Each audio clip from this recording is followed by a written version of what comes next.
দক্ষিণ চট্টগ্রামের চন্দনাইশের পাহাড়ি অঞ্চলে বেড়েছে অপহরণকারীদের দৌরাত্ম্য। কৃষক, কাঠুরিয়া, ফল ব্যবসায়ী সহ নানা পেশার মানুষকে অপহরণের পর মুক্তিপণ আদায় করাই তাদের প্রধান লক্ষ্য। চট্টগ্রাম দক্ষিণ প্রতিনিধি হারুনুর রশিদের রিপোর্ট জানাচ্ছেন ফারিয়া হাফিজ নিঝুম। দক্ষিণ চট্টগ্রামের চন্দনাইশ উপজেলায় সম্প্রতি আবারও তৎপরতা বেড়েছে অপহরণকারী চক্রের। স্থানীয়দের অভিযোগ, মানুষকে অপহরণ করে মুক্তিপণ আদায় করাই এই সন্ত্রাসী চক্রের মূল লক্ষ্য। সর্বশেষ গত শুক্রবার কাঞ্চনাবাদ ইউনিয়নের পূর্ব এলাহাবাদ থেকে অস্ত্রের মুখে ৩ জনকে অপহরণ করে সন্ত্রাসীরা। খবর পেয়ে পাহাড়ি এলাকায় ৬ ঘণ্টা অভিযান চালিয়ে ২ জনকে উদ্ধার করে সেনাবাহিনী।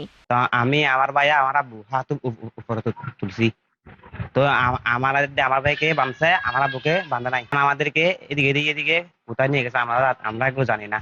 আইন শৃঙ্খলা বাহিনীর নজরদারি ও অভিযান বাড়ানোর তাগিদ এলাকাবাসীর। পাহাড়ে এসে যারা গরিব কৃষক আছে, পেয়ারা, লেবু, আম সংগ্রহ করতে যায়, তাদেরকে পাহাড়ের মধ্যে জিম্মি করে রেখে মুক্তিপণ আদায় করে। ভয় করলে তো যেতে হবে, আমরা লক্ষ লক্ষ টাকার বাগান নিছি না। আপাতত কোনো সময় পুলিশের চন্দনাইশ থানা থেকে বিভিন্ন জায়গা থেকে আমরা সহযোগিতা পাই না। অপহরণ হওয়ার পর থেকে আমরা চন্দনেশ থানার সহযোগিতা চাইছি, কিন্তু কোনো চন্দনেশ থানা থেকে কোনো আমরা সহযোগিতা পাই নাই। পুলিশ বলছে, লজিস্টিক সাপোর্ট না থাকায় উদ্ধার অভিযানে বেগ পেতে হচ্ছে তাদের।